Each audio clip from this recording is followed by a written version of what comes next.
अगर हम एक ऐसे समाज की कल्पना करें जहां कुछ ही पीढ़ियों पहले तक योद्धा अपने दुश्मनों के सिर काट कर लाते थे हम्म। और उसे ना समाज में सबसे बड़े सम्मान के तौर पर देखा जाता था, हाँ, जो कि आज सोचना भी बहुत अजीब लगता है। बिल्कुल। लेकिन आज वही जगह पूरी दुनिया में लैंड ऑफ फेस्टिवल्स के नाम से जानी जाती है, जहां दुनिया भर के लोगों का खुले दिल से स्वागत होता है। हाँ, मतलब इंसान की संस्कृति कितनी तेजी से खुद को ढाल सकती है, ये उसका बहुत ही विस्मयकारी उदाहरण है। सही कहा।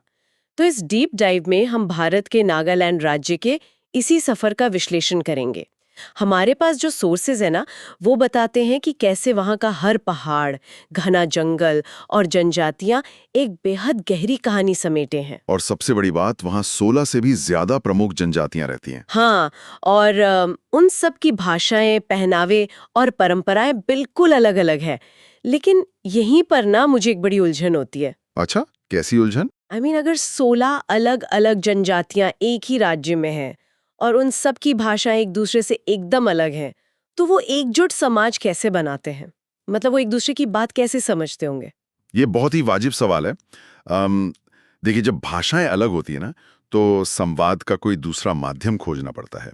और हमारे स्रोत बताते हैं कि इसका सबसे बड़ा जवाब उनके त्योहारों में है। ओह, जैसे वो मशहूर हॉर्नबिल फेस्टिवल? बिल्कुल, हॉर्नबिल फेस्टिवल। इसे सिर्फ एक मेले की तरह देखना गलत होगा। ये बेसिकली एक बहुत ही सोची समझी कल्चरल डिप्लोमेसी का हिस्सा है। ओहो, तो क्या ये एक ऐसा मंच है जहां भाषा से ज्यादा भावना और साझा इतिहास की जरूरत पड़ती है? एकदम सही। हर साल दिसंबर में होने वाला ये आयोजन सभी 16 जनजातियों को एक जगह लाता है। जब वे अपना संगीत या पारंपरिक खेल साझा करते हैं ना, हाँ। तो वे सिर्फ जश्न नहीं मना रहे होते। वे एक सुरक्षित माहौल में अपनी जड़ों को जीवित रखते हैं। वाओ! और साथ ही दूसरों के साथ एक सामूहिक नागा पहचान भी बना रहे होते हैं, राइट? हाँ, ये त्योहार उनके बीच की भाषाई दूरियों को पाटने का एक बहुत ही प्रैक्टिकल तरीका बन गया है। ये बहुत दिलचस्प है कि कैसे एक त्योहार पूरे राज्य को जोड़ने का टूल बन सकता है। लेकिन उनकी संस्कृति सिर्फ त्योहारों से तो नहीं बनी है ना? वहाँ का जो भूगोल है, उसने भी इसे गढ़ा है। बिल्कुल गड़ा है। नागालैंड के जंगल बेहद घने हैं और मतलब थोड़े रहस्यमयी भी हैं। हाँ, मैंने पढ़ा था कि वहाँ का खान-पान भी काफ़ी अलग है, जैसे स्मोक्ड मीट या फर्मेंटेड बांस और वो जो आम बर्दाश्त से बाहर का तीखापन होता है। और इसके पीछे ना एक बहुत ही जरूरी सर्वाइवल का विज्ञान है। स्मोक्ड मीट सिर्फ स्वाद के लिए नहीं खाया जाता। अच्छा? तो फिर देखिए, घने और नमी वाले जंगलों में खाना बहुत जल्दी खराब हो जाता है।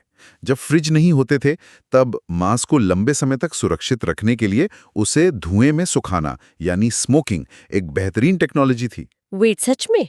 तो ये असल में एक प्राकृतिक फूड प्रिजर्वेशन तकनीक है। मतलब ये सिर्फ उनकी पसंद नहीं थी। हाँ, ये उस मुश्किल माहौल में जीवित रहने की मजबूरी से निकला एक आविष्कार है। और वो तेज तीखापन भी वहां के मौसम में शरीर के तापमान को कंट्रोल करने के लिए होता था। अमेजिंग। इसी कठोर परिवेश ने उन्हें प्रकृति के साथ संघर्ष करना सिखाया होगा और मुझे लगता है इसी सर्वाइवल की जद्दोजहद से वो आक्रामक प्रथाएं भी जुड़ी थीं। आप हेड हंटिंग की बात कर रही हैं? हाँ, वही।